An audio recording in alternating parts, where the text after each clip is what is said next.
When I was asked to speak on the topic, I chose something that's relevant to everyone, which is credit. I mean, how many of you have got mortgages, credit cards, and credit? Show of hands. Okay, so it affects everybody. What I'm going to do is, I'm going to take you to the history of the NCR. I'm going to concentrate on the numbers, which is critical, and then I will take questions after that. Okay. The South African consumer credit market, before the NCA, there was no credit regulation in terms of consumers. So in other words, if you had a credit card, a mortgage, there was no protection against it. The bank would charge you X amount of money and you didn't have any recourse.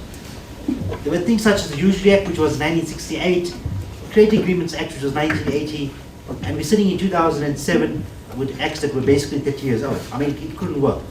Credit cards were being abused, people didn't have any recourse to do. And there was an exemption order that was passed, and that was only for the low income category. But based on that, South African consumers were very prejudiced. So, before the NCA, what was the most common things that were wrong in our South African credit market? Number one, excessive interest rates. I mean, I've seen pre-2007 where consumers took on 5 cents home, 10 rand, and that's how. Reckless lending. The reason why we're sitting in the best is because of the reckless lending. I mean, in the US, people were given loans that they couldn't afford. Over indebtedness. Lack of disclosure. I mean, if you wanted to buy a car or a house on credit, the only time you knew what you were paying was when the debit or hit your bank account. And you said, wait a minute, I never asked for this information. So that was very poor. There was no effective rehabilitation of over-indebted consumers. So if you had a consumer had excessive debt, you couldn't declare yourself bankrupt in South Africa because there's no law. And the last thing was, there was lack of regulation of credit bureaus. And when we went to Parliament in 2006, the biggest concern with regards to passing of the NCA was on regulation of credit bureaus. And people were complaining left, right, and center. So that brought out the NCR. And the NCR's mandate is registering of industry participants, enforcement of the Act, development of a credit market, and research and publication. Now, with regards to the NCA, there's a party called the National Consumer Tribunal.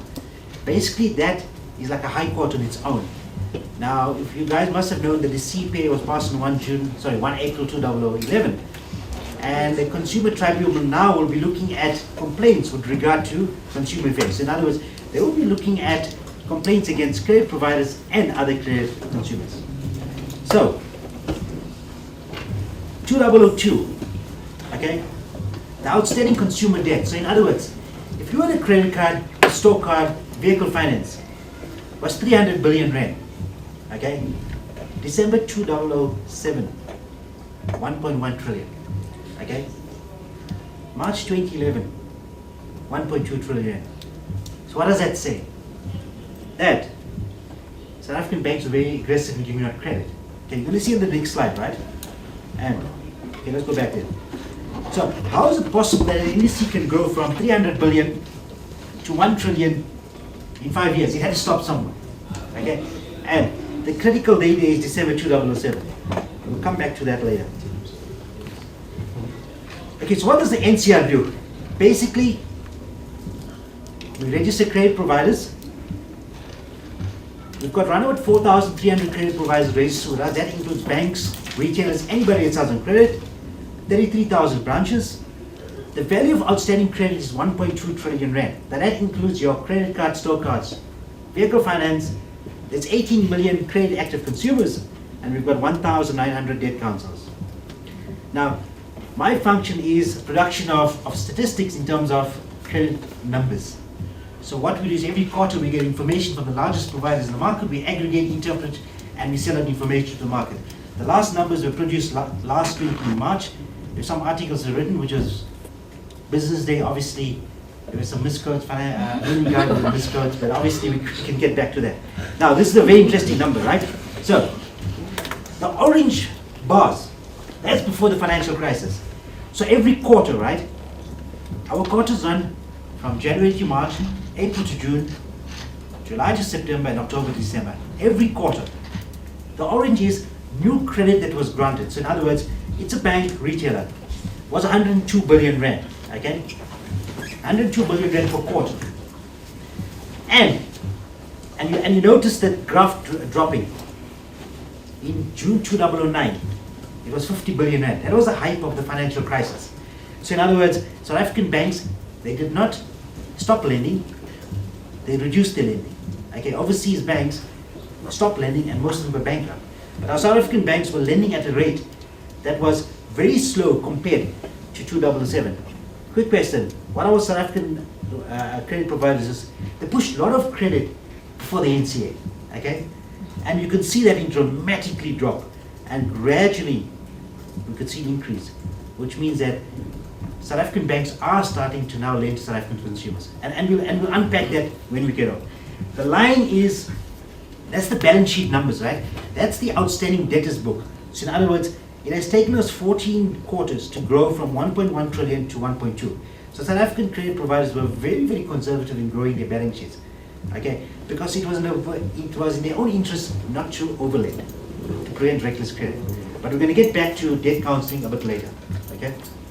Now, very interesting slide. If you look at the purple, okay, the purple is unsecured lending. And in 2007, okay, unsecured lending is personal loans, okay, was 7% of total credit granted. Fast forward into now, 20%, okay. So we've noticed in the market that, wait a minute, credit providers are giving out more unsecured personal loans to South African consumers than in mortgages and in vehicle finance.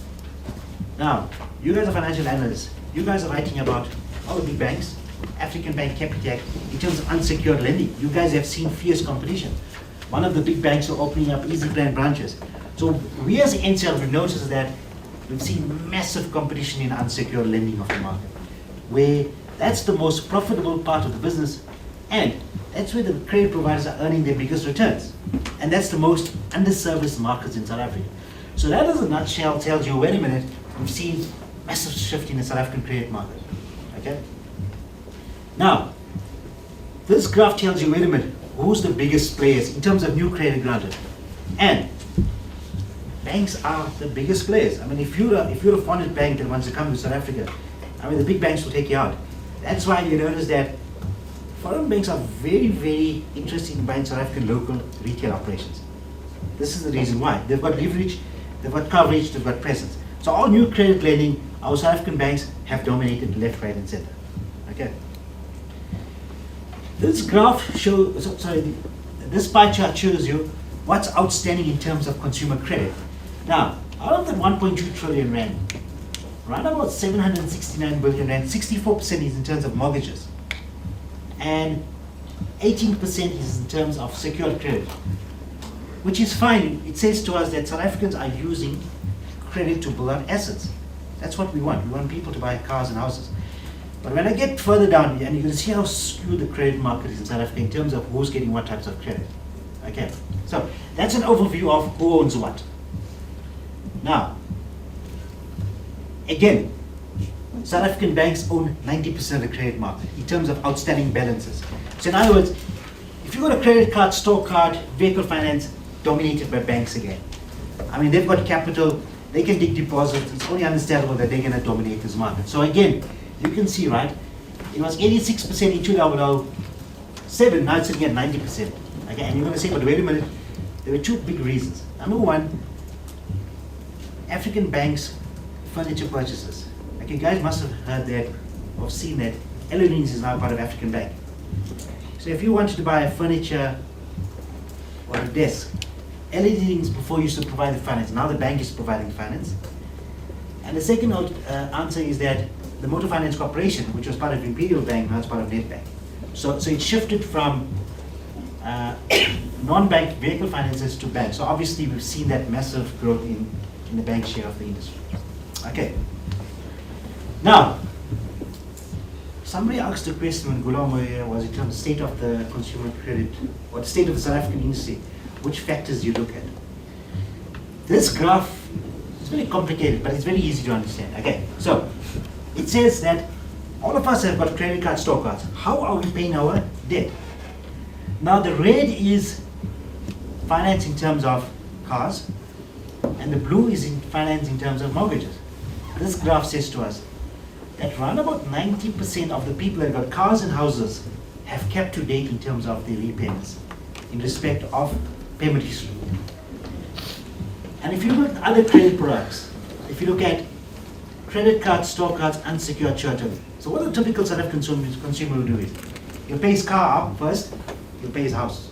And he says, wait a minute guys, let's default on our Edgar's card because no one's going to come take your disc or your shirt away. I mean, people will come take your house away and your car away. So let's protect the asset.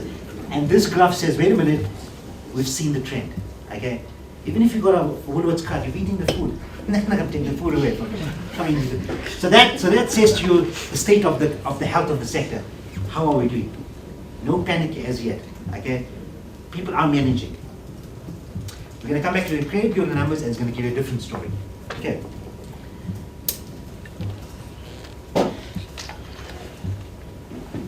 Okay, so this is credit bureau numbers. Okay, you guys are going to be interested. So, every one of us here are listed on a credit bureau as credit active consumers. So if you look at March 2011, there's 18.6 million credit active consumers on the credit bureau. Frightening number, only 54% of them are in good standing. What does that mean? That if you've got a car, house, vehicle finance, credit cards, if you miss payments or if you are default, they will impair your records. Okay, so which means that around about 8.6 million South African consumers have got poor credit records. That does not mean that credit providers are not going to lend to them. And if you fast forward that to June 2008, the number of consumers in good standing was 60%, and we've seen that number drop, okay, from 60 to 53%. Lots of reasons why the people have got curious. Number one, I mean, there are lots of job losses. Reduction in income. I mean, if you were a state agent years ago, you're no more getting that income. In terms of overtime pay. Those guys are no more working. So there's massive impact in terms of what led to those numbers. Okay? This is in terms of natural persons. Now, what we do is, okay, we'll come back to that now. Okay, let's look at. So let's part one, right? If you've got a credit card, store card, overdraft, you as a natural person, okay, there's 64 million records sitting in a credit bureau. Because typically, a South African consumer will have around about 3 credit agreements. Now, if you look at the performance of the accounts, around about 74% of the accounts are up to date. But if you look at the number of consumers, only 54%. And you ask, but why is there a difference? And the difference is very simple. You pay your car, you pay your house, okay? And then you default on your credit card. So therefore, your account performance is good. But when you look at the natural person itself, it impairs your records. So do you guys understand where we're coming from? Now, I want to take you to this interesting graph here. And this says the following. Okay, so if you draw a line, if you earned more than 15,000 Rand per month, you've got a 90% chance of getting a mortgage. You've got an 80% chance of getting a vehicle finance. And what happens if you earn, okay, and if you notice here, right, if you draw a line, okay, it's coming down like that. This graph says to you that people that earn more than 15,000 Rand per month are getting assets, credit for assets, cars. The people that's at the low end of your market is getting very expensive credit, okay, and you can see this skewed market. And we've seen it in unsecured credit whereby these big credit providers are giving 100,000 Rand loans over 72 months at high interest rate. So the South African consumer that's sitting in the low end of the market, and then that's his red line, right? And you can see what happens. It's the opposite direction. Here's the story. How do you get those people to get affordable credit? Okay, so one of the objectives of us is to make sure that there's fair play in the credit market. You cannot service the same consumers over and over again. They will never build wealth. Okay, so there's a massive challenge in the South African credit industry in terms of who gets what types of credit. Okay, now, I don't know how many of you people are familiar with debt counseling. How the debt counseling process works. Okay, so typically what will happen is this.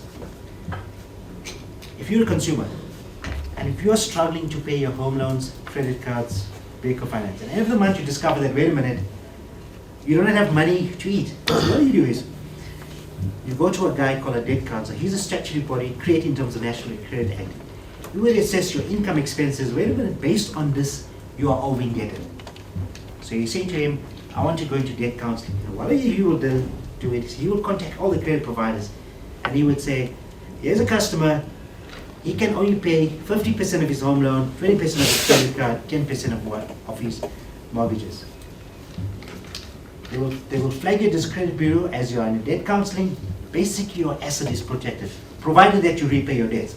So in other words, if there was no debt counseling, the bank would have repossessed your house and car. So basically, in America, they call it the bankruptcy rule. Our equivalent is the debt counseling. So that's protection of the consumers. And in terms of our numbers, right, we've received around about 245,000 debt counseling applications. There's around about 6,000 new people coming to the system every month.